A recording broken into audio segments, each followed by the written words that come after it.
You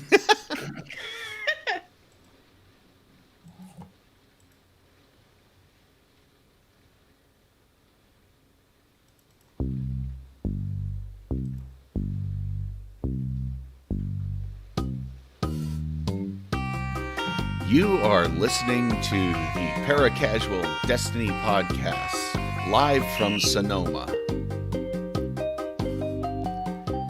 Hello and welcome everybody on this rainy, at least where we are, this rainy, chilly Saturday morning here live from the air chair. We're bringing you episode 24 of the Paracasual Destiny podcast. I'm Sooltime. I'm joined by friends Greenstego, Romancegirl, and Salliebug here. We apologize for the late start this morning. We were running into some, as per usual, technical difficulties, for lack of a better term. But we're here, and we're excited to be here. There's so much to talk about, especially since we have now gone to sort of a more sparse schedule. We're going bi-weekly and experimenting with that to see how that goes. Not only because we're casual players, but because of our COVID schedules and work schedules and other podcast schedules and things like that, so that we can have a little bit more of a tight info pack of great discussion and fun and information. How's everybody doing? Greenstego, how are you today? I am doing just fine. Pouring my first cup of coffee as we speak. As promised. Nice. Speaking of cup of coffee, I'm only one in. I'm going to have to get another cup here in a second. Romancegirl, good morning. Good morning. Yeah. All right. I'm just doing sound checks here, basically. How are you doing, Salliebug? I am doing well. I'm halfway through my first cup of coffee. Pulled myself up out of bed, even though it was very difficult on this cold, rainy day. Yeah. You kind of just want to stay under the covers and hide away from the world on a day like today. But we have raiding planned later on in the day that I am extremely excited for. We have not done that in a while. Wow, we haven't raided in ages. So, yeah, that No, should be it seems like looking Been forward a to minute. it. Yeah, not since the summer of raiding. Yeah. Not since the summer of raiding, we were on such a good trajectory. We are trying to, this is like outside of our schedule, but we did try to set up a weekend raid per month, like that our clan we would do just like a roll call, like on the last weekend of the month, every month. Right. Just right. to try to have it Just to, a little more scheduled so that we would actually do it. It's tough to get 6 people together at once, isn't it? For us. It's a 3-day weekend, at least for me. Right. And Sooltime, and so I thought, well, why don't we've got an extra day here. Why don't we at least give the new one a go? Yeah. Yeah. Even if we don't get through it. Yeah. Well, that's what's in our Destiny future. Let's talk a little bit about our Destiny past. What's everybody been up to? And there's a lot to talk about because we got our first TWAB in what seems like forever. So, yeah, there's quite a bit to talk about. And Romancegirl, have you been up to any Destiny in the past 2 weeks? I bet you have. Yeah, I'll try to keep it brief, but as usual, Greenstego and I hopped on together, and we both decided we would go on our alts. I am usually a hunter, and I rarely, since Destiny 2, and Destiny 1 I was a little more equal, but since Destiny 2, rarely get on my alts. And we just ran through the Beyond Light campaign on our warlocks to try to level them up a little. Of course, it's very easy to level up in all with the way they have the game structured. Sure. Ship those weapons over in dim and you're ready to go. And pull out the seasonal rewards. Right, What's your exactly. opinion of how your alts feel compared to the normal. Your normal Well, kit. I feel like I just unlocked stasis because it makes you go through a whole rigmarole. Yeah, it we does haven't take a unlocked while, stasis. doesn't We it? just did it that one time. Yeah, we haven't even fully unlocked. Oh, communed with the right, crux because of you have to darkness the do first that time. thing, right? They where you go. they give it to you in pieces. They give you And a they give you, taste like, of little it. taste. But Yeah. that warlock stasis super is so fun. Yeah, it is. Yes, I had a lot of fun, but I don't think I have gotten into the full swing of it yet. It was hard adjusting, especially the jump. Yeah, the The jump is Hunter always Warlock the jump adjustment is for very me. different. I always die right away on an alt character because I Right. do the wrong jump. Yeah, especially like the hunters, like the hippity hop jump, right? You jump, Yeah. you jump, right? Whereas both the Titan and the Warlock are kind of floaty, and it's hard getting used to kind of like being pushed up in the air and just floating down, and how to direct it and so forth. It's fun. So, but It's jumps definitely fun. aside, I mean, I think I was getting the hang of it though, and it was fun to do something a little different. I really do like my Warlock a lot, even though I rarely I play like her. the look of my Warlock, so I like getting on her just for that purpose. I have not done that. I don't think I've done any of that since Beyond Light came out. But I would say that Oh. sums up what I've done recently in Destiny. Mm-hmm. We of course did the High Celebrant. Oh, that's right. Yep. Yeah, we did Yeah. that as well. Yeah, I'm still not sure of the mechanics of the High Celebrant in terms of trying to get that ship, though. Is I that think the you one that can Neil farm did? it weekly. Okay. Right. Is it once per Sooltime. character or just once per account? I'm not 100% sure, but I think it's once per character because it's with the Wrathborn. You slot it in as a Wrathborn Okay. hunt, right? And so you just need to make sure that you have the lore charged. Sooltime, did you get So that makes the? sense Did you that it would get be the per title? The season's title? character. I should have Well, it. they I don't haven't think released yet. I've done There's everything. parts of it that aren't right. You've done everything to get it, but they haven't released everything for it yet. Is that I think they have everything haven't but they? like a secret triumph? I don't know. think there are parts that are Tweeted missing. that their triumphs yet to come. Well, because there's a lore book that you have to complete that they haven't released the lore pages for. I know that for sure. Right. I know there's a lore book that they haven't released. There is more yet to come. More and yet to there's- come. Yeah, we've got like we've got 4 more weeks of it. So, Yeah. but Is it 4? yeah, 4 more weeks. Well, 4 more weeks as A little of less. the last two, as of this past Tuesday. So 3.5 now. 3.5, yes. Well, just Right. a quick 3 shout more out here to resets. Funny Bone and C3PO. I see them in the chat here. Thanks for joining us this morning. And I'll just use this opportunity since I mentioned Haley C3PO. We had a great time last night doing some Gambit and finishing up the Hawkmoon quest with her. That was so much fun. That was fun. Yeah, and That was fun. I gotta say, Salliebug with what was it? The duality you were using, jumping around, challenging single-handedly the primeval in Gambit with a duality, right up in taking their it face. taking it down like a hero.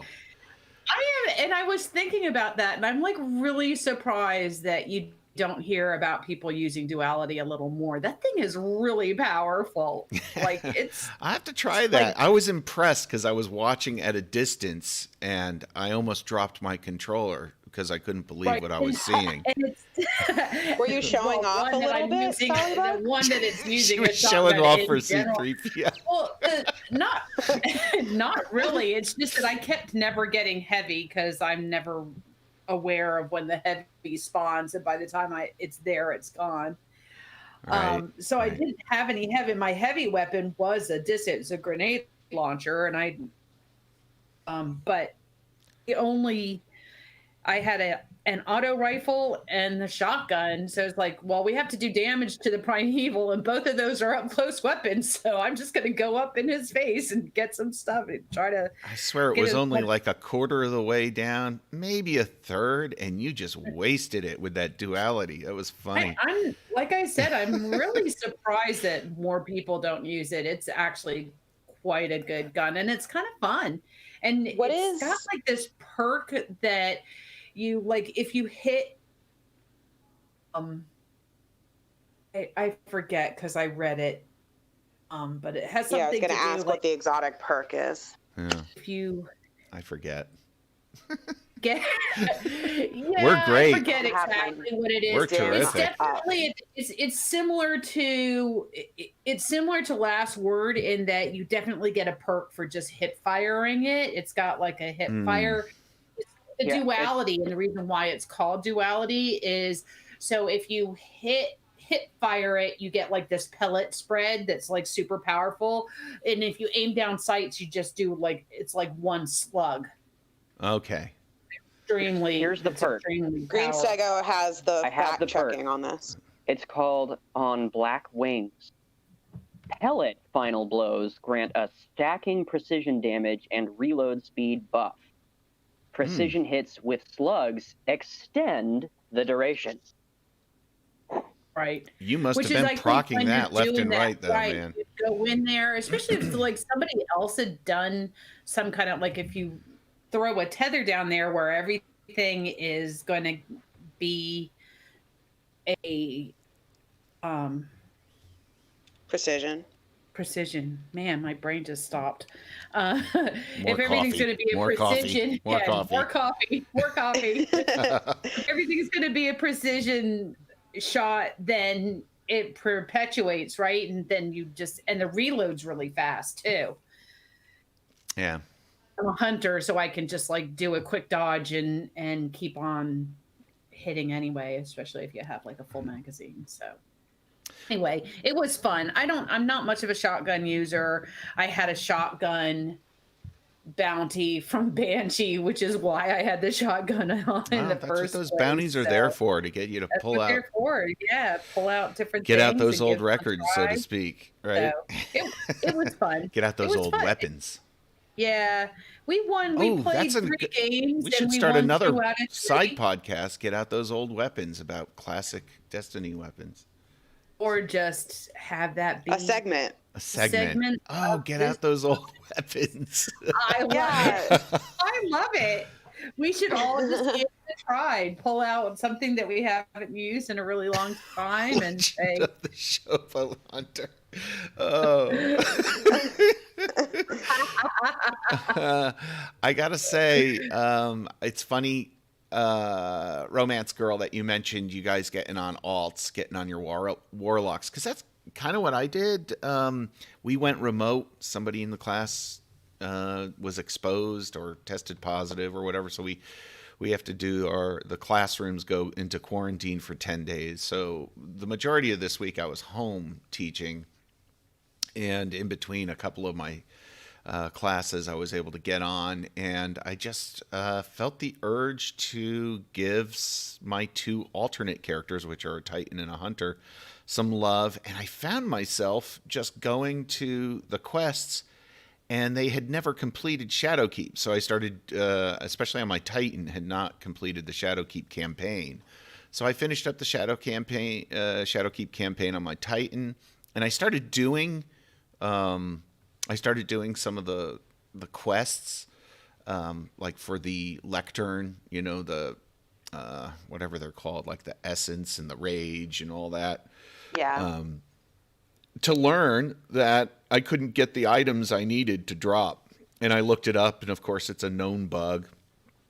And we're going to be talking about the TWAB in a bit here. And thankfully, that's getting in next Tuesday's update. They're going to patch that along with all the other stuff, which I'm very happy about. That they're going to bring back the ability to get those things done, which I think is really important, especially for players just coming in and doing Shadowkeep for the first time. If you can't complete that stuff, that's kind of a big deal. So I'm glad they're on top of that.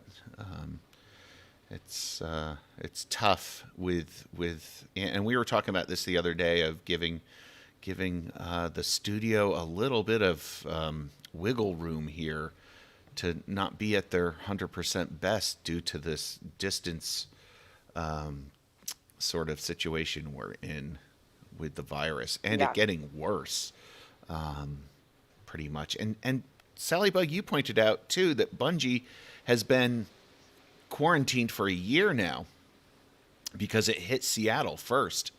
If people recall back, they were one of the first workplaces, I think, in general. Yeah, to call it quits. To take that precaution, right? To start locking down. So, at least here in the U.S. and man, things are going to get worse before they get better, I guess. Anybody else have anything to say about their past 2-week history of Destiny playing before we move on to our next section, which is affectionately referred to as the TWAB? Taking a look at Bungie.net here. This week at Bungie, let me get to it. Okay, so the first section of it was just nice to get this week at Bungie after being gone for so long, but they describe how they really needed that break, and I believe it firsthand, knowing the extra stress just to work in this environment is really difficult. A difficult thing. Let me get rid of that. They have a rewards update for the Dreaming City and the Moon, and their development guy talks about what we'll see starting in Season 13, and this dovetails nicely with what I was just talking about, heading back to the moon to finish up some campaign on my alt characters. So what are we going to see in Season 13? Reissued Dreaming City, Reverie Dawn, and Moon Dreambane armor. So, and they're adding some incentive to go into both dungeons, the Shattered Throne and the Pit of Heresy. You're going to get high stat armor in there, and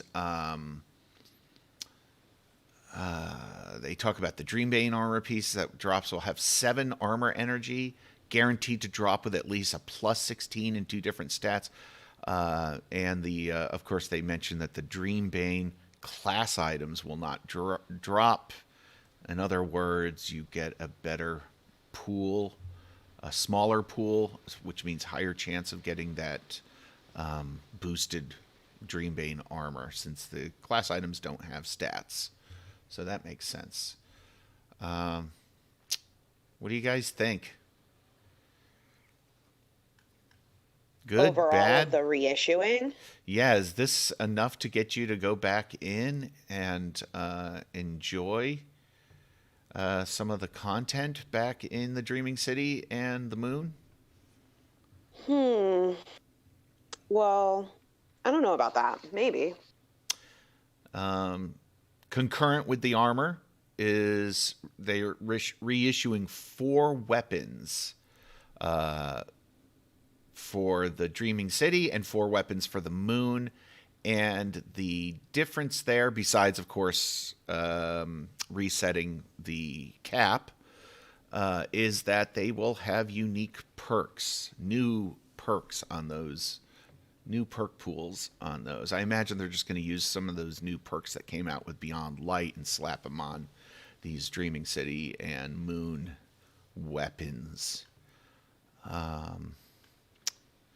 Yeah, this brings up the whole thing. I'll be honest with you, this whole thing needs to happen, but it shouldn't have had to have happened, in my opinion. I feel like it's a Band-Aid to sort of the rough start of sunsetting that really kind of made 2 of the destinations, Dreaming City and the Moon, and honestly, the Tangled Shore, for that matter, obsolete, instant obsolescence, and not really worth doing, especially for veterans, I would say. You know what I mean? So this adds. I think this is the right thing to do. Expand, and they're also expanding lost sectors, the Legend and Master rotation, to 4 moon sectors. Those K1s are getting. I think I agree with the bulk of the Destiny community in that these weapons and gear should never have been sunset. Yeah, I agree too. I think this is They should have a balance. This is a Band-Aid. This is a Band-Aid. This is a whoops. Sorry about that. And I think, like you, I will give them leeway because the working dynamic isn't there. If there's some, if this happened because they just couldn't get the volume of the work done, or if there was some communication errors, right? I'm a little more understanding of that. Yeah. Exactly. Yeah. But, I feel Salliebug's muted. Does Or she have an can't hear opinion? her. I can hear her in the other room talking, but I don't hear her in the. Funny Bone in chat I says epic sunsetting fail. Yeah, Well, I think he's kind of right. Yeah. Might be fair to say. Sooltime and I were talking about this yesterday, and I have a couple of things, and one was exactly what you were saying, Romancegirl, in that the dynamics of just a work environment where you can say, hey, I was thinking of doing this, and just being able to go over and have like a conversation with your coworker just doesn't exist, right? Like, what do you think about this? Or if there's like a playtesting thing going on and you notice a little bug, or someone thinks, oh, hey, I'm not sure that's going to work. I'll just go and ask so-and-so real quick. That's just not there anymore. You can send a text, or you can send an email, you can schedule a Zoom meeting, but then there's that whole layer. It's different. The dynamics are different. So we've got this great game that they've been able to continue on, even given this very difficult work environment. So I'm definitely giving them an out. But that being said, I also in agreement with you that why sunset the gear that is from the areas that are still here? Like, just sunset all the weapons and gear from the environments that got covered in darkness. It would have made Yes, I think there is some disconnect between vaulting and sunsetting. Yeah, it's exactly what I said yesterday. I said the people in charge of DCV, the Destiny Content Vault, weren't talking to the people in charge of sunsetting. Yeah. They didn't coordinate. And I mean, and to be fair, I'm sure they tried. I'm sure it wasn't like a lack of effort. Right. It was just lack of coordination, probably. And like Salliebug just alluded to, the planets were covered in darkness. I think they could have been a little more clever, as they have been in the past, with incorporating mechanical and development changes that need to take place and incorporating some lore around it. Like, the reason these weapons suck now is because maybe some golden age tech thing that had a time bomb on it, is causing these weapons to not move forward and be as effective on Europa or whatever. It's something. Engulfed it in doesn't dark. have to make sense. It doesn't have to make sense, but it has to be something like, okay, these to make it feel a little more integrated. Yes, exactly.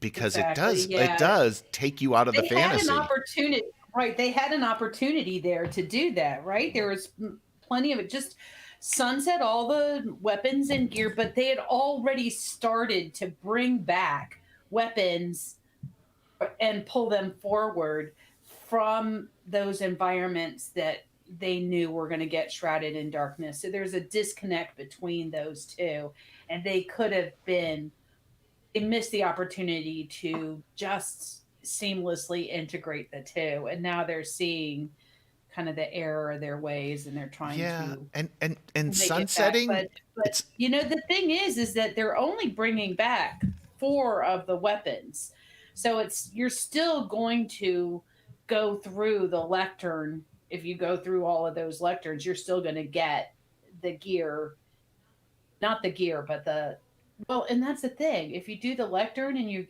get gear from the lectern, is it going to drop high, or is it only if you're doing the pit of heresy? Like I'm a little confused in that no, part. because like the reissued weapons, like the Heretic, I know you can get from Altars of Sorrow, Yeah, Altars of Sorrow. Yep. and so I think all 3 of the weapons that you can get from Altars of Sorrow yes, but you are won't get part the of the you won't part of get the the new pool that are being perks. It brought says back. weapons that drop in the Pit of Heresy dungeon can roll with perks that are unavailable from drops from other reward sources. So the new perk But when they weapons, drop from that, right? Exactly. yeah. That's why I'm a little bit confused. So does that mean that if you do Altars of Sorrow and you get a Heretic or something like that, it may not have the new perk, but will it be brought up? Is it? Yes, it'll be brought up because it's reissued.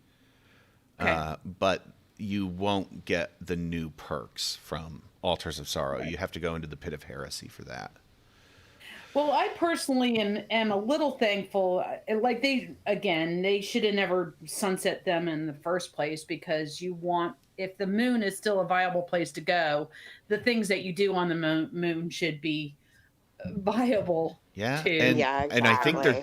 they're And the highly drop. discounted. Those DLCs, the Shadowkeep DLC is, and I think Forsaken as well, Forsaken. highly discounted, but people are still paying for them. You know what I mean? So Right. it's still a purchasable. I think product. the way they might justify it internally is that even though these things are dropping and they're sunset weapons that are dropping, they're still viable in the activities they're dropping from. Yeah. Yeah. But Yeah. that doesn't cut it. That needs to. I agree Right. with you I don't think- wholeheartedly on that. I think we're Yeah. in an echo Yeah. chamber here with that because I just don't. I mean, we got to a point yesterday, Salliebug, where we were saying, why do this thing where you're capping the light? Just make the weapons go away. Just have them go away and not come And that's back what for I a was year thinking too. and wait a year Because until I you think reissue it. It would have been less painful if they did something similar they did when we transitioned from Destiny 1 and Destiny 2. Right. Where they blew up the tower and said all of your weapons and gear are gone. If they yeah. didn't want to blow it all up, then they could have, like you said, found a lore reason why only some of it was blown up. But I think they Right. did need to Right. just completely blow up some of the stuff they didn't want in the game anymore. I This agree. halfway is confusing. It's not only confusing, the unintended consequence is people are feeling like, wait a minute, I grinded my butt off to get a god roll and I spent a bunch of resources to masterwork that thing, and now you're making me re-grind for it and re-put in all the masterwork effort. Exactly. And so that's a And so I psychological think thing that could be they've remedied. done a lot with Right. making masterworking material more available so that that's not as big of a deal. But the time thing is, and Yeah. though I don't grind the game that way, I don't grind for my specific god roll. Neither do I. A lot of people do, and I Yeah, they respect do. that. That's You have how to they want to respect play. that time that people put into that because it is a thing in the game. It's just that RNG element of the game keeps people playing, even after many hours. So One thing I will add, though, is the community response to this has, as usual, been completely overblown, in my opinion, and bordering on downright rude. yeah. Yeah, I agree. Yeah, We did. I'm going to give. Yeah, totally. one of the content creators that we watched was actually saying this is a good thing. They're making these planets viable planets again, because if they're still in the game, there should be a reason to go to them. Yeah. And Repurposing reason old spaces in the game is a good thing. I agree with that. And in a way, it's not really repurposing it. It's just making the activities that are still there and still just make. If we think sunsetting was a fail, the fact that they're walking back on it a little bit with this, I think, is a good thing. It's the right direction to go in. And they're responding. But they need to go further, They I just think. said, okay, Yes, they do. we're gonna take away all of these weapons and gear. And I think what they realized is the weapons and gear that they had, the new weapons and gear that they had from Beyond Light, wasn't enough to fill the gap. And so they're just backfilling that gap. Right. Yeah. It was too much of a Band-Aid ripoff situation, I think. Right. But the other thing and that's another thing that somebody brought up in this conversation that I was watching somebody else's podcast. They were saying that there's still not a whole lot of thought put into it because, like, they're bringing back Vouchsafe. That there's actually, like, the seasonal weapon. One of the seasonal weapons is a void scout rifle. Yeah, so why Vouchsafe. bring back another void scout rifle? Bring back another weapon where it is a little more unique. Right. Yeah, Right? I noticed. And there's 2 rocket launchers, which isn't a fan favorite. Right. No, people don't. Rocket launchers aren't in a good place They're not in a right good now. place.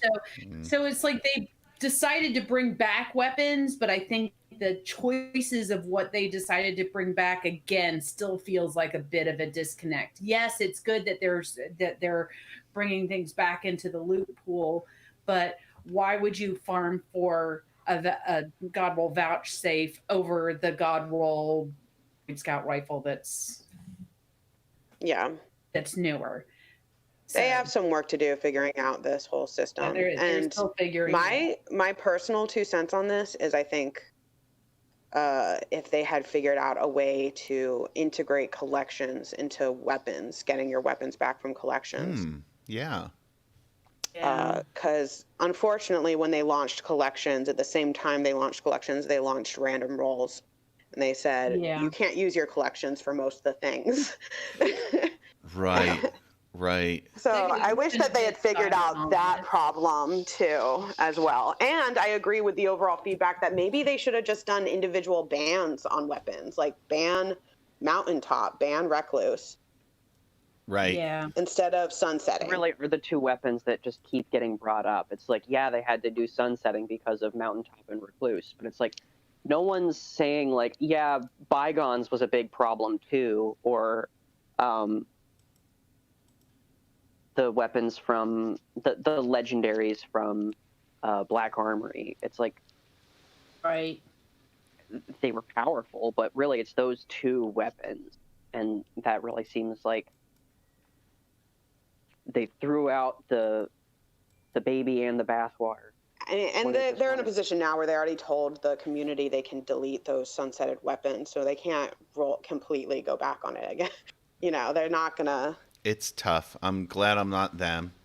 Right. Yeah, they're in a tough it's a spot work in with progress. this. It is a agree work on in that. progress, and I have every bit of faith that they're going to figure something out that is better than what it is now, for sure.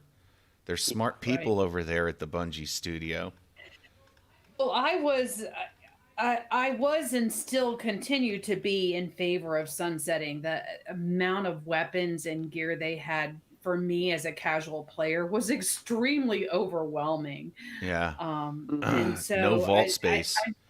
And vault space, and I'm thankful for the smaller pool. I haven't run out of vault space in so long, except for, holding on to, like, throwing a bunch of stuff in the vault as I get it and not dealing with it, like dealing with duplicates and things like that. But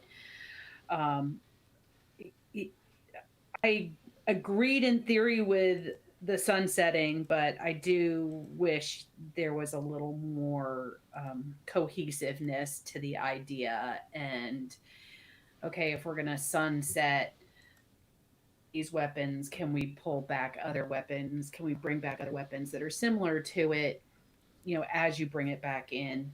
And that there is a little more connection with the lore as well. I gotta be honest too. I'm undim right now, and I'm looking at my D1 vault, and it is so much smaller. First off, it's like I've just got so many fewer rows of weapons. Well, keep in mind, D1 was only 2 years, right? No, it was 3. 3. Oh, it was 3. She forgot about the Taken King. Yeah. So it's Rise of Iron. It's a year. It's a year, right? It's a year more. Yeah, we're now a few years. In D1, just wasn't as large as D2. I know. I think it's I think is what he's saying, and it's easy to forget. Yeah, that where we were with loot versus now. Right. Yeah, it's very easy to forget. The community always wants more. You can never give them enough. No, you can't, and you can't save them from themselves. I don't remember ever like playing D1 thinking I don't have enough loot, I don't have enough to choose from. I've never thought, man, I wish I had another hand cannon to choose from the ones I already have. Right. Or really with any weapon in Destiny 2. That's the thing about loot, and that's coming from a game philosophical point of view too, of what is loot and why is loot. But and filler weapons, just the filler. But yeah, and I have a hard time like sorting out the signal from the noise, if you will, of all those weapons when you have like 10 kinds of shotguns and you're and is it just me, or are all swords pretty much the same? You know, like all legendary swords, weapon archetypes. Yeah, there's no personality between all them. The changes are I think that the differences between weapons are actually pretty subtle. Yeah. Right. I mean, I think it just, and again, this is coming from a casual perspective. Like, I don't have any, like, I was watching a video on recommendations of what to bring for the raid, and it said a slug shotgun, and I didn't know there was a difference between shotguns. Like, I don't know what a difference between a slug shotgun and what's the other type of shotgun? Very casual. Me, we're great. A shotgun is a shotgun. We know so much about the game. It's ridiculous. We definitely should start a podcast about this game because of all our knowledge we can share. I know. Yeah, absolutely. We know so much. The thing about us at this podcast is not only are we sandbox experts and we understand all the interplay between the stats and the perks on weapons, but we're also lore masters, which is pretty amazing to be both at the same time, you know. I'm just surprised we don't have a whole lot more people listening to us, you know. That's the thing that amazes me. The point is that I think there's a good portion of the Destiny community who play it on a casual level like us. We enjoy the game and we play it, but we may not get into the nitty-gritty nuances. I was actually thinking, still enjoy the game without having to like be, you know, super knowledgeable. If you're a real Destiny fan, you need to name your top 450 hand cannons. The different archetypes of pulse rifles and their aim assist values.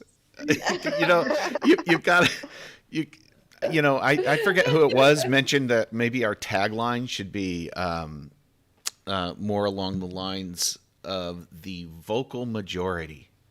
But nobody wants to listen to the vocal majority, right?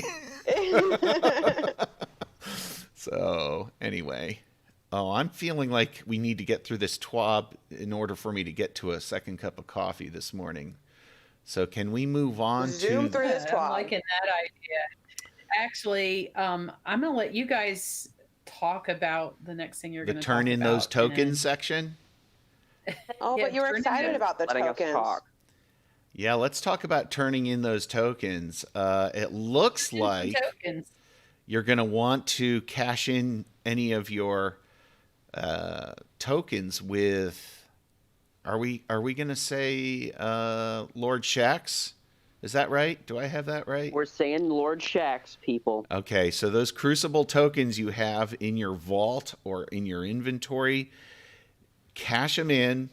Maybe you can set up a little automated button pushing routine, or maybe hire. If you have one of those bird peckers, Hire a neighborhood the, kid. Like this, like drinking little bird. toy. The little drinking bird. You should have the little drinking bird bobbing up and down on your controller. Or Simpson that episode, right? Yeah, and you're over in the background, blurred, of course, vacuuming while it's going on. Oh my God, your postmaster would fill up in 2 minutes. That's the flaw in that plan. Oh gosh, yeah. Yeah, exactly. You'd have nobody there to save the postmaster. Checking. Overload. That's why you need Dennis the Menace to do it. or Mr. Baxter, if you remember him. Turn in those tokens. So yes, get them in. And you know what? Hey, at the very least, you're just going to end up with, instead of 20,000, maybe you'll get 30,000 legendary shards out of it. I don't know.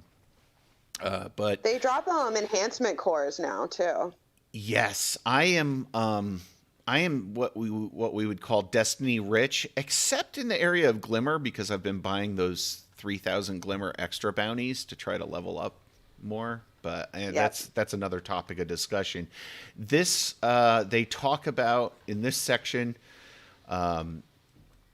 They talk about the vendor reputation tokens are being replaced in Season 13 for 2 vendors. Lord Shax, who we were just saying, get your tokens into him because they're going away. And the Drifter for the Gambit. So they're adding 2 unique weapon rewards for each. Okay, there's 2 new unique weapons are coming out for each of the 3 ritual playlists. Namely Gambit, Crucible, and Strikes. And second, the Gambit and Crucible guys, they will do it in the future for Strikes, but you're getting what I call sort of a mini battle pass for each of them. You'll be greeted by a row of rewards, progression towards which will be earned automatically as you complete relevant playlist activities. So they have a picture here. They provided a picture in the TWAB of Lord Shax with his reputation rewards row of goodies. And so that automatically progresses, and you go and you see Lord Shax, and you just claim your rewards. I really like this a lot. The rewards themselves, like if you're a veteran player and you're Destiny rich, they're good, but I mean, I think for newer players, this is just awesome. This is just the way to go. And I hope they'll expand on this concept for an Ascendant Shard for a reset. I don't think we've had any reliable way to get an Ascendant Shard. That's only Crucible. 1 per season, though. Right, because it flips over. So the reward for each individual ritual are as follows. Rank 4, you get 3 upgrade modules. Rank 7, you get to cash in for 3 enhancement cores. Rank 10, you get the seasonal ritual shader, probably the thing I'm most excited about, believe it or not. I don't know why, but that's what I'm most excited about. And that changes to 3 enhancement cores after resetting your rank. So that's a one-time thing. Makes sense, right? I'm also excited about the emblem. But rank 13, you get 2 enhancement prisms. And rank 16, you get the ritual emblem, which I'm also excited about. And then the reset award is an Ascendant Shard, and it changes to an exotic engram after resetting your rank. So I'm wondering, is this for free players? Do they get this? They must. I think so. And I think that this is the first time you can get these kind of materials from Crucible. Right. So this is very good for Crucible players. It's good for all players, I think. And just the system itself. Maybe not the rewards. I mean, if you play a lot, you're going to have all of these things taken care of pretty much from other sources. But I like the concept here. I really love this concept of especially if it's replacing that token thing that you just end up. This is a I think they hit this out of the park. I really like like this. I really like and it. resetting, because before, when you just went up and when you increased your reputation with any of these vendors, it just gave you a piece of gear, right? You turn in your tokens, and then you got a piece of gear, and then maybe after you got to a certain, I don't think you ever got, if you got to a certain rank. Well, this is also integrating Valor. So Yeah. when you would rank up in Valor, you wouldn't even do anything at the vendor. It would just show up on your screen. Right. And block And everything from your activity view, which is a pain in the butt a lot of the time. And surprisingly, just the resetting your Valor or whatever at the menu was always a little weird. Yeah, it was. So it's nice that you go in and get your final award in person, reward in person. Yeah. It's just a great change. Yeah, I'm telling C3PO in the chat to delete them sunsetted weapons. Take it from me. Yeah, Just delete them. Yeah. Just don't think about it. Just don't think about No, it. I mean, it's like they did say, okay, well, the bulk of the activities, and we talked about this as well, Sooltime, in that they said 80% of the activities, those sunsetted weapons, are still be viable. And it's like, well, yeah, technically 80% of the activities, but it's not 80% of what you do. It's more like 20% of what you do. I would say it is like 80% of what I do, but still I do like having my gear fully leveled up. So on a personal... Sure. You and Stego will farm the legendary lost sectors. You can't do that with any of those sunset. I have not farmed that. Just because we did that a couple times doesn't mean that we're not mostly patrolling. That's all they do, bounty Sally. farming. That's all you do. I'm sure there's people that's really their main thing. I mean, personally, I haven't even gotten through the Born in Darkness. Is that what it was? Born in Darkness. Like, She's going to bring this up every podcast. That she won't let it go. 2 years later, and she says, personally, I never got the final memory fragment. I'm working on it. Yeah. Maybe before the end of Witch Queen.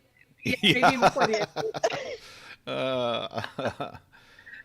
I plug away at it, but it's like that Destiny ADD and also that whole casual thing. It's like I only have a little bit of time. What do I want to do?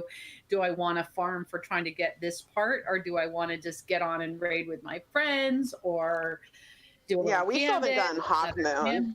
That's our Achilles heel in Destiny. Exotic quest. C3PO get that last night. Greenstego and I always procrastinate on the exotic quest. If you need help getting through that last step, it helps to go in with several people just to get through it. So, I mean, from a casual perspective, there's so much to do. There's still like so much to do and so much to I know. Don't remind me. It's the so spectrum between a casual player being bombarded by so much to do and the streamers. The streamers and who are content creators, or even the very passionate fans have completely different experiences. Meanwhile, the casual players are thriving. Say that again. The casual players are what? Thriving. Okay, yeah, thriving. That's kind of true. I mean, that's one way to put it. It's good to be a casual in that sense. So I will say this: that we have a little public service announcement. We mentioned to get rid of your Crucible tokens. Also, use up those Crucible token gifts because they're going to be junked, deprecated, as it were, come season 13. So use those gifts up. Help your fellow players out when you're in the Crucible the next few weeks. I thought they already were. No. Nope. Well, I always open those up on the spot. I never have. Yeah. Right. Are we ready to move on? In my inventory. Or did you have something to say? I'm sorry, I cut you off there, Salliebug. Did you have something? to say? No. You're ready to move on to the Taking a Pass, Revenant, Shatter Drive, and Fissures. Better dive. And this is the big PvP controversy 2021. They got a lot of feedback, and I'd say the majority of it really toxic, and sort of, and not, I don't mean towards Bungie necessarily, but between people who didn't have the same experience or had different perspectives on it. People were getting nasty about it. It really seemed to be from the people from all the noise that I saw on Twitter and Reddit, it seemed to be like this definitely was a top echelon problem and not as much with the casual player or your more non-competitive player. Not even casual, but non-competitive. Someone who plays a ton of Crucible, but still maybe not on and that maybe top end game level. Crucible. We're talking comp and yeah. They even trials. mentioned that this was when the trials went live. Yeah. Right. They're mentioning trials specifically for this. Yeah. So that I can't speak to that. I just because I'm not there. I don't. We definitely don't have much of a Crucible. I can say that I've seen the videos from Asdacross, and they are they're onto something. Yeah. Yeah, it was pretty intense. I know it was a thing for them, so I'm not going to say, oh hey, we can't obviously their experience. Their experience was what their experience was. Sure. So you don't. I think it's actually pretty easy to distinguish between that. It doesn't make. I think even from a casual perspective, we're seeing a lot of stasis in the Crucible. Mm-hmm. Right. And that's not exactly varied with abilities. And they've said that in the future they've made this. Yeah, they say that here. Right. They're making this. They're going through this one pass, but they do want to make other subclasses tweaks to viable. like the Titan and also boosting the light subclasses, your Solar, and an Arc, ability, and Void. and they're also looking at ability versus gunplay. That ratio, I think that's at the heart of this. When I heard people bringing that up, I thought, you know what? I think that's what's at the heart of the problems with stasis, is that stasis is moving away from the 80% gunplay, 20% ability, or abilities as an enhancement to the gunplay. And it was sort of eating in on the gunplay, being more of a one-shot thing rather than, they specifically mention this in things that they're looking at. Yeah. As a bullet point. And so I don't really want to go go through the details of this necessarily, unless anybody else has any comments on what the actual stat changes are. I look at what they're doing to Shatter Dive here, which I don't have much experience with because I don't play a whole lot of PvP. The Shatter Dive and Whisper of Fissures. I do, however, listen. Thing as well, and you're not a hunter, man. No, but so I'm just going off of what I hear other people who play a lot of Crucible are saying about it. And what I can tell from this, without being a big Crucible player, is that it's quite a nerf. It seems like it's a serious nerf. It's similar to the Warlock nerf, and I think it's appropriate. There were builds where you could basically have it up constantly, so you could just go around freezing and smashing people. That's all you would do. Smashing and people. I think that was the problem where those builds existed and were just OP. Pretty much, exactly. Especially with the Whisper of Fissures, seems like that combo was deadly, and just there was no counter whatsoever. I can say, and it's like, I know we're not big PvP players, but while this was going on, we did get in and play a little bit of the Iron Banner. Yeah, we did do Iron Banner. We got a couple of the bounties done, right? On my level of play, it was not a thing. It was not something that I experienced. I would get frozen every so often, and then I would just realize, okay, that dude's throwing that stuff. I'm going to keep my distance and play a long game, get out the scout rifle or whatever. it wasn't as much of a problem for us, I think, as it is for higher echelon. But Yeah, I that was did our see some people experience. just like wielding it. They knew, they practiced it, and they knew they had the build, and I could tell, it was. Yeah, if you watch it's from a while ago, but if you watch the Across video on this Hunter build, the Shatter Dive and Whisper of Fissures, It's pretty sick, huh? you can just Right. see the footage of. Yeah. They also had a damage resistance when they were diving. Yeah. Yeah. And that's being reduced now. So Yeah, but I don't think they should have barely any damage resistance. It should be Yeah, like they- a risk if you're gonna go. Right, Yeah. It's the slam only a person. time that a hunter has damage resistance, not during Golden Gun or during like any of their roaming supers, but while they're shatter diving. Right. Yeah.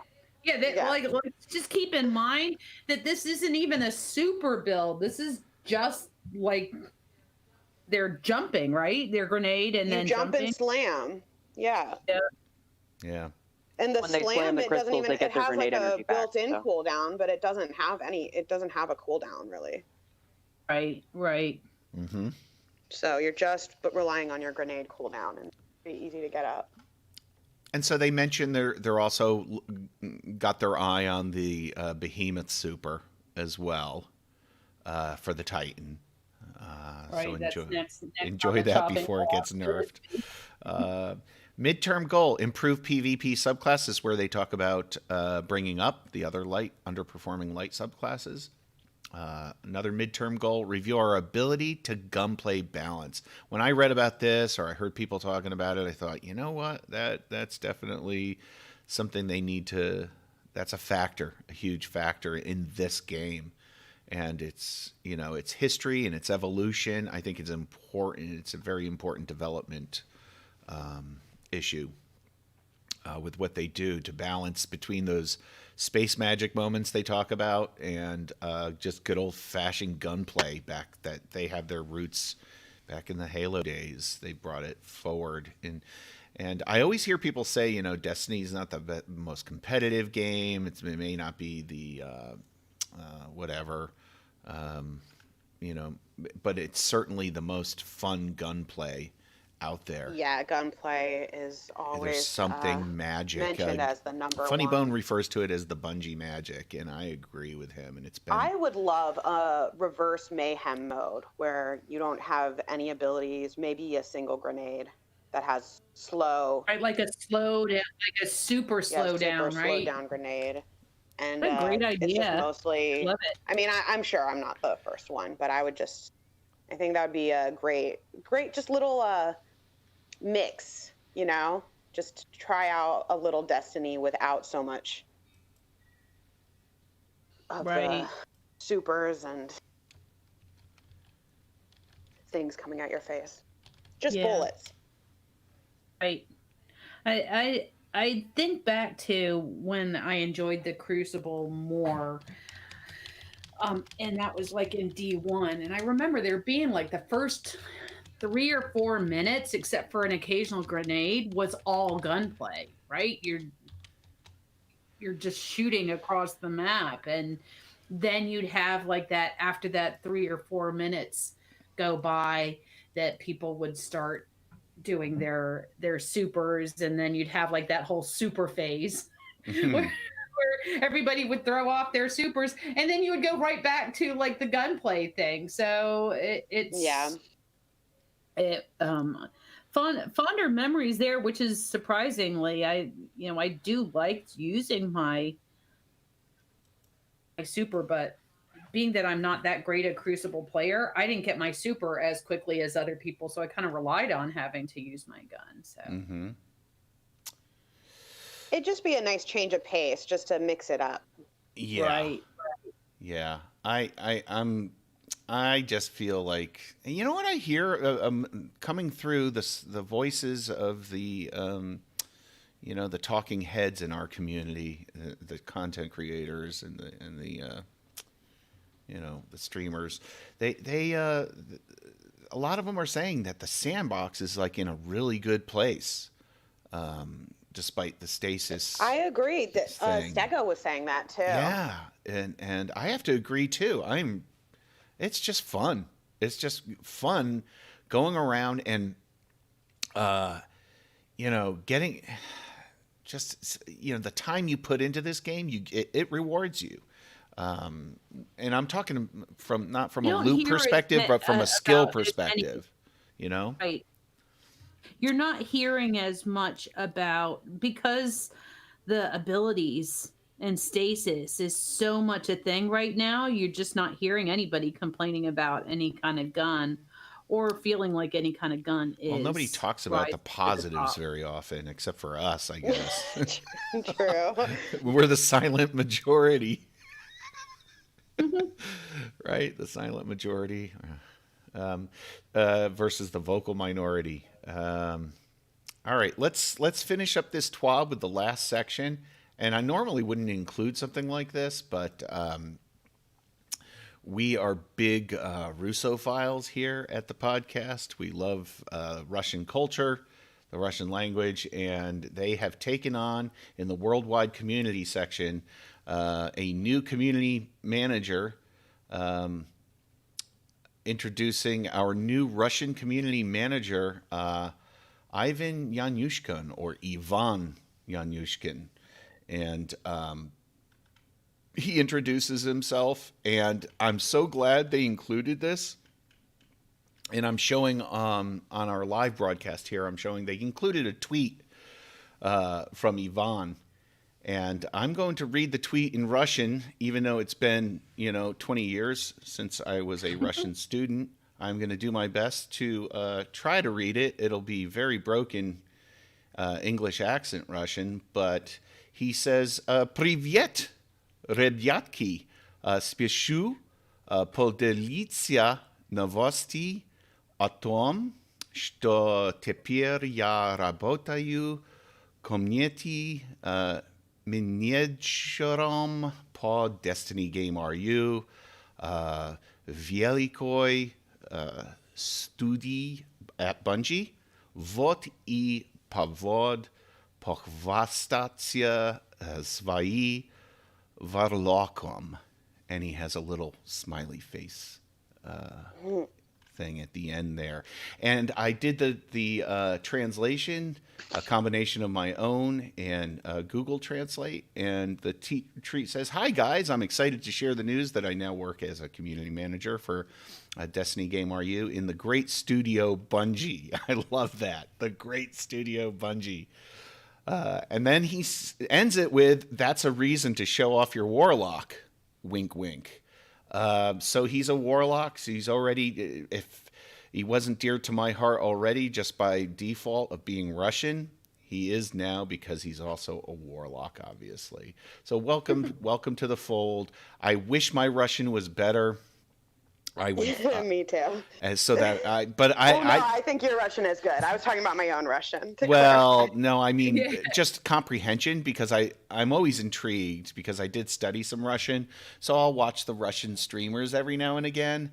But my favorite thing is like when they get to a part in the game where there's dialogue, or something comes up on the screen. The names of the weapons in Russian are always really super interesting to me.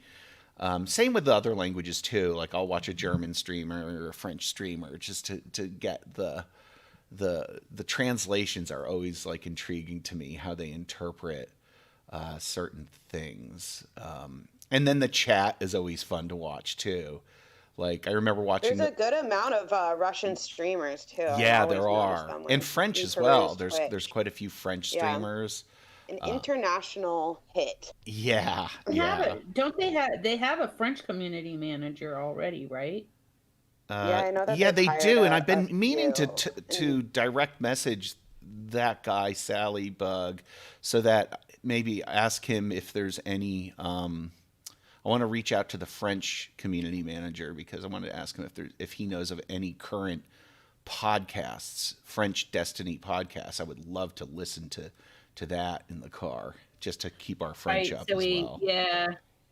I mean, I would understand a fun thing about Russian is once you do learn Cyrillic, it is very easy to put together the words and read it phonetically. Yeah, and it's some of the sounds are still tough for me to pronounce. after Right. studying The it. hard part is pronouncing it, but you Right. still in your mind know what it's saying. You know what it's saying, right? Of course, I should start doing some Duolingo Russian again just to brush up. So anyway, Well, welcome, Yvonne. yeah, Welcome, Yvonne. Yeah, and I think I'm going to end our discussion of this week at Bungie there. But I do want to just do another honorable mentioning here. Again, we usually don't do this. There is a great list of upcoming resolved issues that I encourage everybody to check out if you haven't seen it already. And the thing about this too, I think this is just great PR. They're on top of stuff, right? You know, they're on top of their game here. No pun intended. No, they're there. They're listening. They're listening. And little shout out to myself here. I am very happy that they are fixing. I'll read it. Some quest items were not dropping in the Moon free roam activity. This prevented completion of several Essence quests, such as Essence of Rage, Essence of Insanity, and Essence of Servitude. They're fixing my little thing that I ran into, which is great. And so next Tuesday, I'm going to resume doing those things on my Titan and my Hunter. Thank you, Bungie. Some Destiny veterans will know that we used to have to wait years for things like this. Yes, yes, literally, yes. So this is just fantastic. The turnaround time that they've shortened. I think we're still seeing the benefits of all that back end. Yes, fixes definitely. I think it's better, so much. Well, I know loading times on the Xbox are just great now. I mean, I'm already down in the tower a lot quicker. Like, I can't go and get that drink anymore. I come back, I'm already in a game. So I think overall, just things are on the up. Yeah, it's making us more Snappy. idle, but you can't get up and walk around in between load times anymore. Yeah. I just have to put in another plug in chat here for Haley C3PO to start a Warlock. I think she started a Titan, didn't she? She was telling us, which is awesome. Branching out a little bit, try an alt character out. I don't know. Yeah, why not? They're Why fun. not? Warlock. Yeah. So, do you guys know what it's time for at this point in the podcast? It's a long podcast today. Probably going to be a little longer because we're doing the every other week. But do you guys know what's next? That was a juicy TWAB that went around too. Oh, yeah, true. You can cut out all the part about sunsetting. Edit it out, right? You'll have to go to the YouTube stream to hear about that. It is time. Is it? It's that time. A Touch of Grimoire, starring Salliebug as our local lore master. Lore master. Our speaker. Our speaker, sure. as it were. I feel like we touched upon this theme at least a little bit in a previous Touch of Grimoire, but I was looking through some of the current lore books that are in Beyond Light and got very taken. It's the second time reading through it, actually, the lore book, The Dark Future. So I don't know how many of you have read that. And if you haven't, I highly recommend it because it really does give quite a bit of background to what compels Elsie. Obviously, we got a huge amount of background with her background with grandfather Clovis and how she fits into the storyline with the Deep Stone Crypt and how she became an exo in the first place and why she doesn't have a ghost, all of that. But this lore book is so interesting because it talks about her interactions in a different timeline And in this timeline, she seems to just keep working herself through. Like she keeps finding herself back in, like, going through this timeline. So she's in a bit of a, what it looks like, a loop, like a, I don't I don't even know how to describe it. It's like, but she wakes up and finds herself in this timeline, and then and deals with it. So the whole book is her interacting with Anna and her desire to save her sister Anna from herself, so to speak, and Anna's being influenced by the dark and gets succumb to the dark. But she's not the only one who succumbs to the darkness in this dark future that she experiences. And in this book, it's not just Anna, it is Eris Morn and Eris Morn becomes a big reason for why things are not going well for the Guardians. And in this timeline as well, the last city gets destroyed by the darkness. It doesn't, I'm not really sure. I have to reread it again, but I don't think it really gives a full explanation of why. It just is. And look, Anna is trying to convince Elsie to teach her about stasis, and Elsie refuses and says, like, and I think she refuses because she knows that it will corrupt her, but she does end up helping her try to revive Rasputin. And so she has Rasputin as is on, like, what the only thing I can say, something like a thumb drive. Like she has the being of Rasputin in a thumb drive, and so they go to Europa, they go to the Deepstone Crypt and bring back Rasputin as an actual exo. And then Anna has convinced the Exo Stranger that Rasputin will help them counter Eris and take her down. And they go and confront Eris, and in the chapter right before the one that we're going to read, right at the end, Eris says, "Thank you for bringing everybody here to me, Anna." And Anna says, "You're welcome," and then stabs Marasov. It's pretty intense. It's a very intense Kirk future going on. Greenstego, do you want to read that last chapter? Sure, I'll read chapter 9. Chapter 9, The Return. "What have you done?" I scream as Marasov's body drops lifelessly to the ground. "Elsie, listen to me. This was necessary. The darkness cannot thrive while believers of the light remain. There's a world beyond this conflict. Let's go there together," Anna pleads. "This is not the way," I cry and ready my stasis.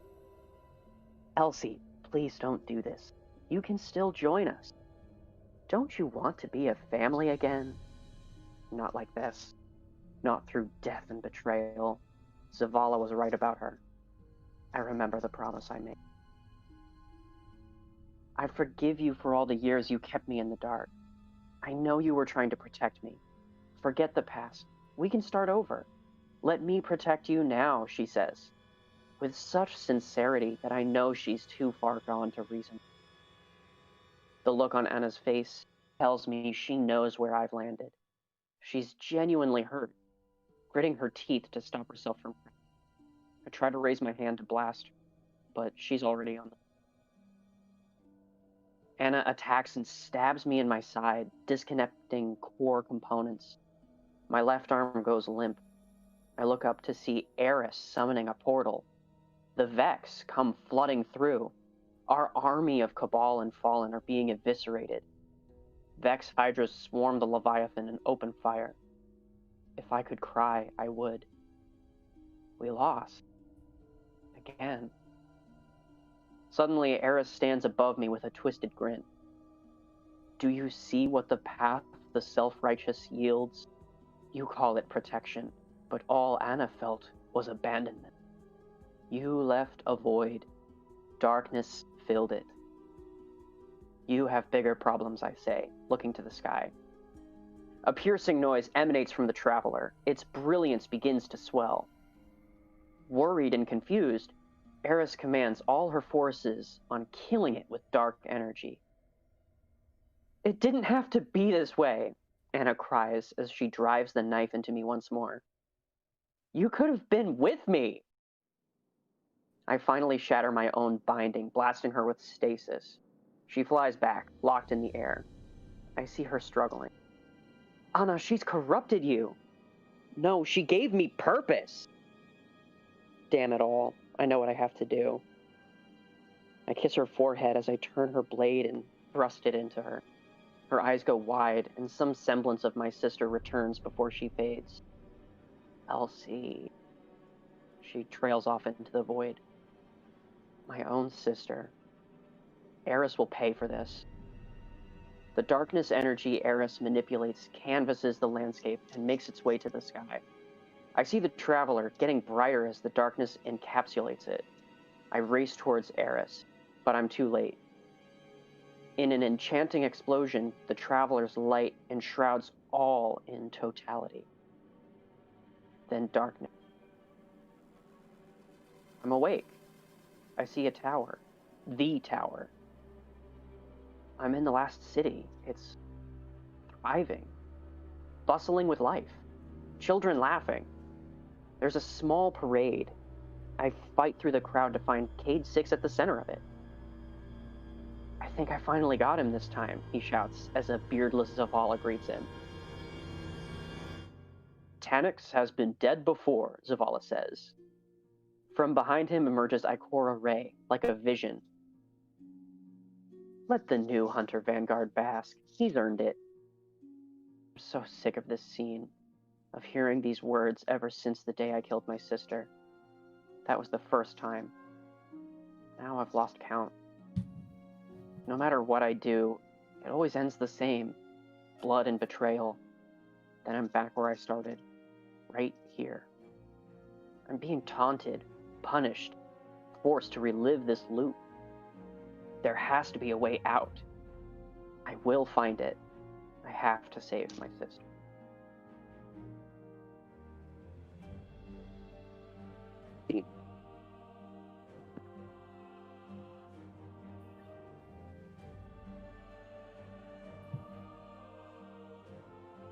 Wow.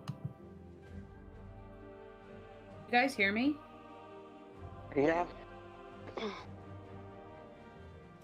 right. I hear you. Was Marasov in that? Did you say something about Marasov before? And Marasov was part of the group that was going to fight against Eris, right? Because in this future, Eris Morn has succumbed to the darkness and is fighting on behalf of the darkness. And Marasov, as well as a very weakened Zavala, Ikora has already been killed. And so it's Marasov and Zavala and Elsie. And we think Anna and the Warmind all working to fight against her, but Anna has the Warmind working on her side, which is then against Anna stabs Marasov. And continues to stab Elsie. And then stabs Elsie, right. So a lot of stabbing in this chapter. A lot of stabbing. It definitely is a dark future. So this is a dark future, and so this what keeps this timeline that Elsie keeps experiencing, and her what is driving her is to prevent this from happening. What I am so kind of like, it's mind-boggling, right, and mind-blowing that she ends up having to interact with Eris, knowing that there's a potential, the potentiality of her getting corrupted corrupted and enveloped by the darkness is a thing. It exists in an alternate timeline, and she's trying to prevent this timeline from happening. She obviously doesn't want Eris to succumb, but her primary goal is to save her sister. There has to be a way out. I will find it. I have to save my sister. Well, we have to help her. So she's in this loop. And so maybe her, like, I feel like this was like the driving force behind, we have to give stasis to these guardians. We have to give them something that will help them fight back. And so I feel like the reason why we have Beyond Light and why we are bringing darkness into our just part of our subclasses and adding to the subclass is that she's decided that I can't do this on my own. Obviously, I've tried several times in this alternate timeline without much help. So I'm going to seek the help of those around me. And it looks like she's has obviously Eris on board for that as well. So it's like if we can get Eris on the side of yielding the darkness, but yielding it for good as a way to save. But both I wonder where Eris the Drifter really fits in here. City, and everybody else. So it's intense. It's great writing, great lore. Obviously, Bungie at its best. Bungie lore writers at its best. So if the developers aren't rewarding us with loot, at least we're getting rewarded with lore, and we have purpose. Oh, man. Yes. And I wanted to keep going with, and this will obviously be in the future, but I started reading A Tangled Web, but they've only dropped 2 chapters of that one so far. And that is the story of Crow. So that's definitely going to be in our future as well as that. I'm anxious for that lore book to be released. Nice. Well, thank you, Salliebug. And thank you, Greenstego, for that reading. That was great. Dark Future. And there's we should mention too that there's some really good content creators covering the Dark Future out there. Mylan Games, and who else, Sally, were we watching? Meramorphic. Meramorphic does a really good job. Yeah, we've mentioned him before, but he's like the man of 1,000 voices, I would say. Right. Yeah. Like you don't even recognize he can really do different voices really well. So it's like listening to an alternate soundtrack from Bungie almost. So right. Yeah. So, highly recommended. I really appreciate his adaptations to these stories. Yeah. So, and if you're not one to want to read through the lore and prefer to listen to it or watch it, then he's a great option. Sure. Well, we were talking about trying to be a little better about integrating the touch of grimoire with our next segment, which is the Destiny sound check. Insert segue here. Yes, it is time for the Destiny sound check. And what better way to integrate than to feature the voice actor for, you guessed it, the Exo Stranger, Elsie Bray. And so that's just what we're going to do. We are going to feature the talents of Moira Quirk, who took over from Laura Cohen, who did the Exo Stranger's voice in D1. So Moira has just an amazing career. If you research her or look her up, we will link to her Twitter if you're interested in following her. She's done games, cartoons, TV and film, BBC radio, audiobooks, and 90s Nickelodeon, I think, is where she was her bailiwick, as she puts it. An actor of the screen, she's appeared in the 2006 The Omen, and also The Mummy in 2017. And I think the guy who does the Cryptarch's voice was also in that movie as well.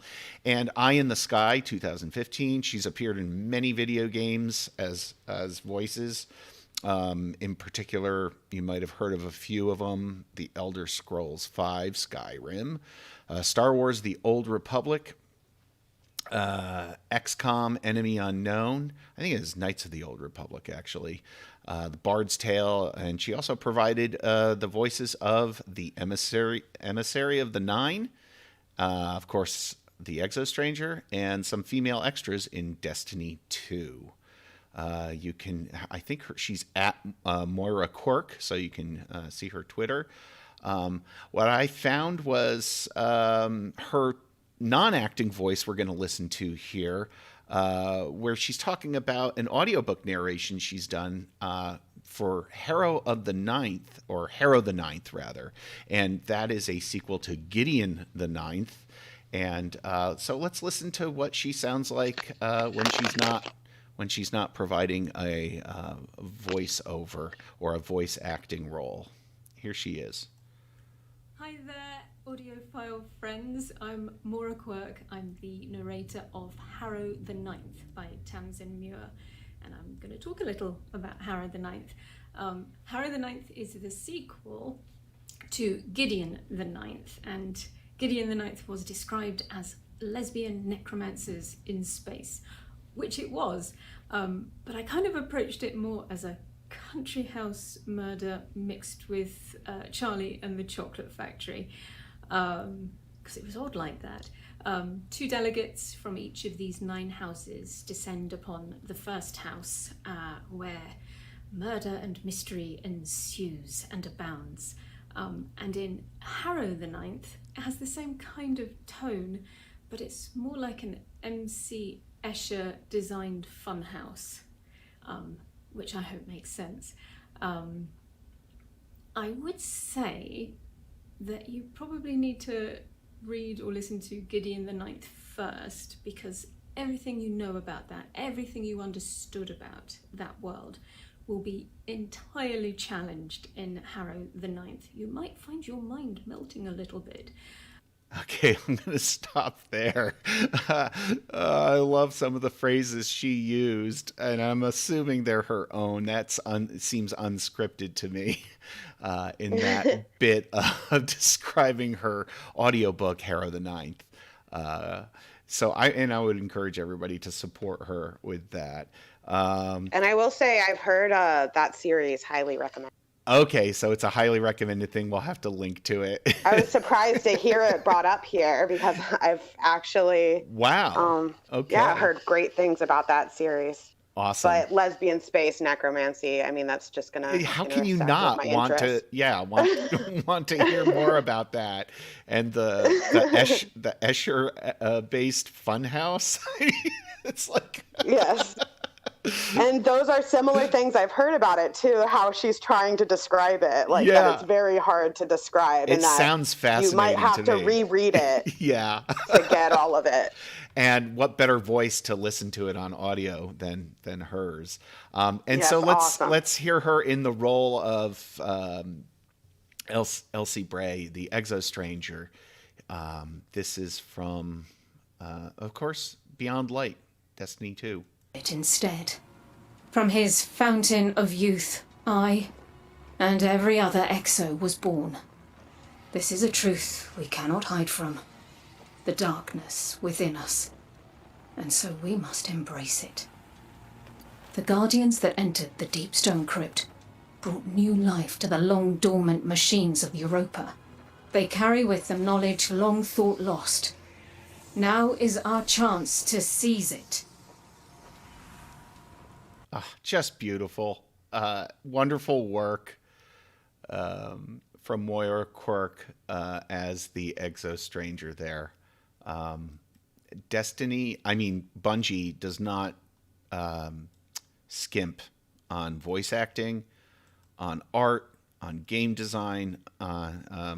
It's cream of the crop stuff, and it's always a pleasure to do a little research on these things to further our enjoyment of the game. And I think that's it for this episode. Do we have any closing thoughts, or does anybody want to share some other media consumption that's been going on? I could share. Yeah, go for it. I started playing Hades, which is available on the Nintendo Switch and PC, and it's a lot of fun. Hades? Hades. And it's a Greek mythology type game. Nice. Made from Supergiant Games, the same creators who made Bastion and Transistor and one other game that escapes me, but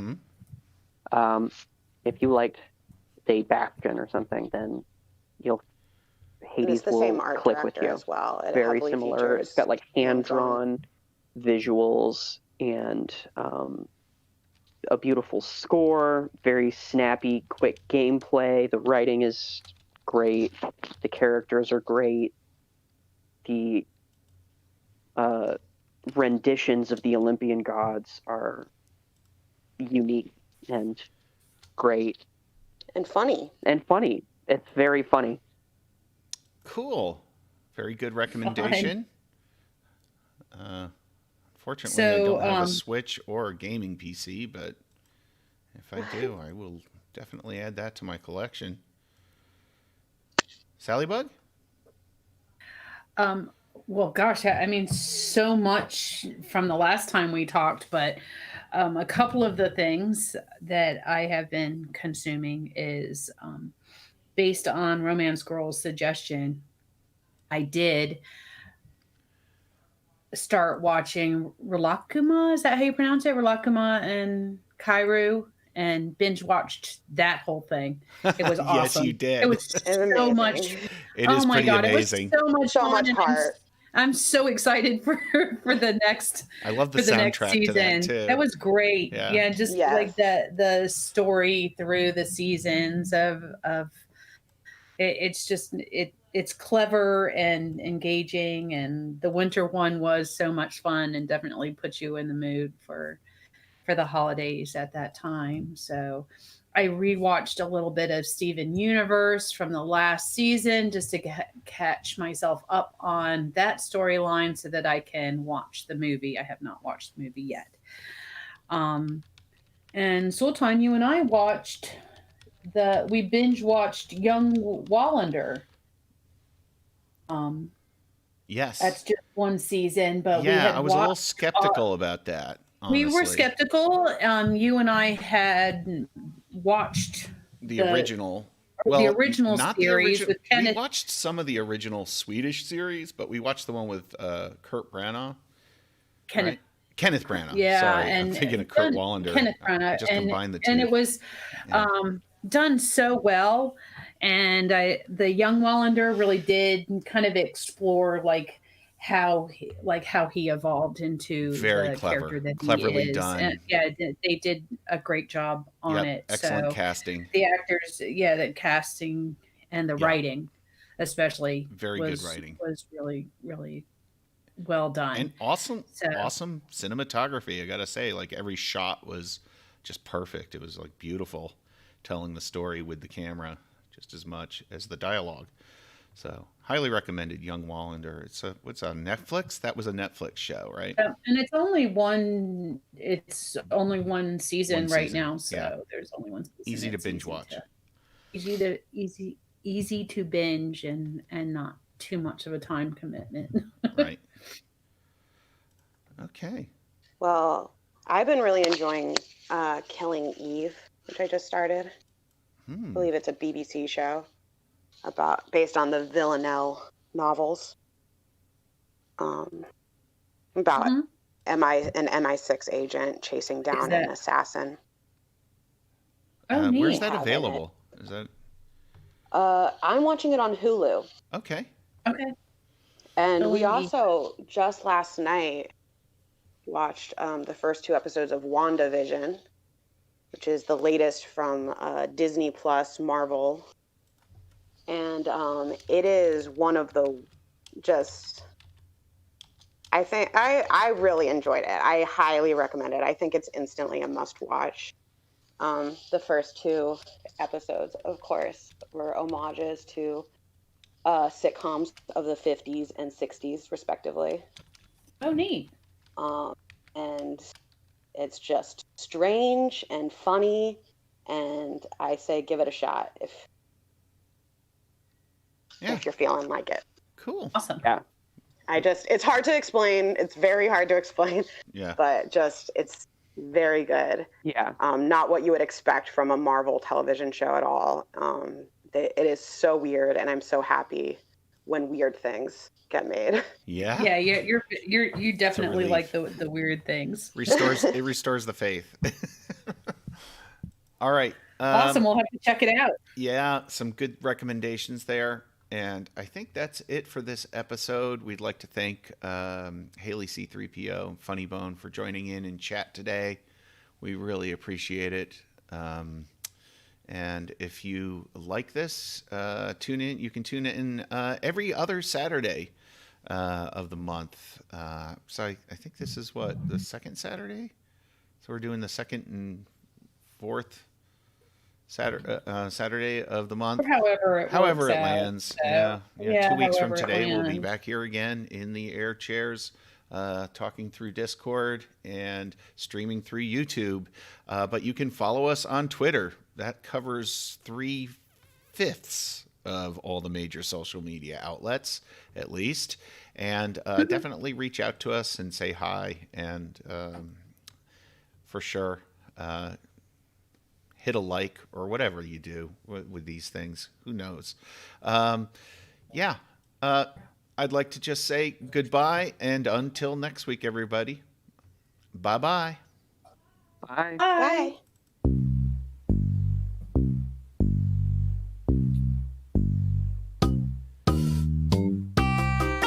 You have been listening to the Paracasual Destiny Podcast.